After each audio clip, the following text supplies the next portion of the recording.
Dan saya divonis penyakit acute myeloid leukemia. Kanker darah itu tidak ada stadiumnya, tapi ada jenisnya. Dan jenis saya itu adalah jenis yang paling progresif.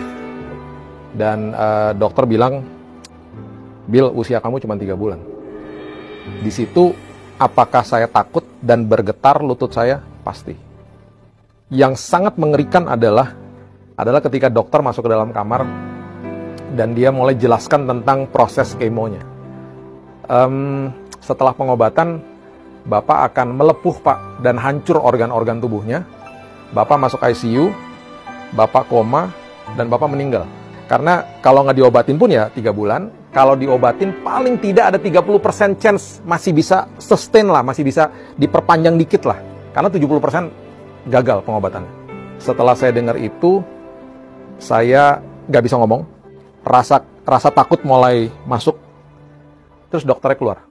Di pagi harinya, saya lagi buka renungan, dan renungan hari itu diambil dari Amsal 4 ayat 20-23. Bunyinya gini, arahkan telingamu kepada ucapanku, simpan di dalam lubuk hatimu, karena itu sumber dari kehidupan dan kesembuhan. Tiba-tiba Roh Kudus bilang gini, ingat gak tadi renungan tadi pagi? Tiba-tiba keluar dari mulut saya, sebuah pewahyuan yang saya bilang sama istri saya di sebelah saya, karena dia lagi nangis ya. Saya bilang gini, sayang, yang tadi dokter katakan itu kan kenyataan ya? Iya. Yang firman Tuhan tadi pagi kita baca kan kebenaran ya? Kenyataan harus tunduk sama kebenaran, sayang. Kenyataan harus tunduk sama kebenaran. Jadi gini, dia bengong ngeliatin saya. Iya sih, iya, itu aja udah sekarang jadi doanya kita pokoknya. Tiba-tiba saya jadi semangat. Kayak Tuhan udah kasih modalnya pagi hari itu dengan ayat itu. Dan ayat itu jadi ayat pegangan saya. Setiap kali dia bawa bad report, karena kondisi saya makin drop, saya selalu bilang, Tuhan, kenyataan tunduk sama kebenaran. Kenyataan tunduk sama kebenaran. Selesai di kemo selama 1 minggu, hancur tubuh saya. Tiba-tiba saya bersin pagi-pagi yang keluar darah semua. Karena organ-organnya melepuh, hancur. Sampai dimasukin ke ruang tindakan berkali-kali. Dan itu doa yang saya naikkan terus, dan saya bilang gini, sayang, jangan sampai kita nggak ngucap syukur. Tiap hari kita perjamuan, di dalam perjamuan saya selalu ngomong gini, Tuhan, terima kasih bahwa kesembuhan sudah disediakan ribuan tahun yang lalu. Saya nggak pernah minta, karena saya percaya kesembuhan sudah dikasih sama Tuhan. Semua sudah diserahkan di kayu salib ketika dia katakan sudah selesai di kayu salib. It is finished.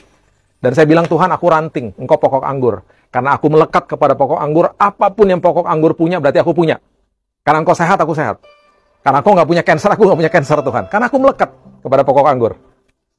Semua firman aku ucapkan. Dan mulai timbul iman yang luar biasa. Dan kekuatan yang luar biasa. Singkat cerita, setelah berjalan 1-2 minggu, dokter pada kebingungan. Karena kok pasien kemo, makannya lahap. Bisa makan sampai 2 porsi. Dan dia akhirnya menulis jurnal bahwa ini pasien pertama yang nggak punya sariawan. Kan cairannya keras, panas. Kok bisa nggak ada sariawan sampai di center-center? Dia tulis jurnal, ini pasien pertama yang kayak begini gitu ya. Tiba-tiba dalam hitungan 1 bulan, di bulan Februari, ada 10 dokter yang ngecek saya. Kami tim dokter hari ini mau menyatakan kami nggak bisa ketemu sel kankernya hilang, katanya. You are clean. Clean, itu kata-kata dia. You are clean. Dari situ dia masih nggak percaya juga. Dia masih kasih saya dosis kemo yang rendah sekali selama 3 kali lagi. Dites berkali-kali.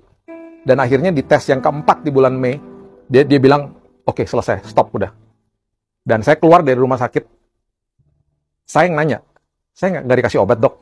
Nggak ada. Kamu kalau pusing beli Panadol aja di Indomaret, katanya. Saya percaya bahwa Yesus selalu bertanya sama si lumpuh, sama si kusta, sama si buta, sama si tuli, kamu mau aku lakukan apa sih?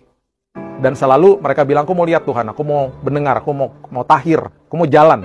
Dan Yesus selalu katakan apa? Terjadilah sesuai dengan imanmu. Apa yang kecil dalam hidup kita, saya cuma punya lutut untuk berdoa, dan air mata, dan ucapan syukur. Bermitralah sama Tuhan. Tuhan suka memakai perkara kecil. Apapun yang kita miliki saat ini, nggak usah kecil hati, walaupun hanya punya air mata, perbesar kapasitas imanmu, dan katakan kepada Tuhan, dan berterima kasih bahwa pemulihan, kesembuhan sudah diberikan dan sudah disediakan sama Tuhan bagi kita.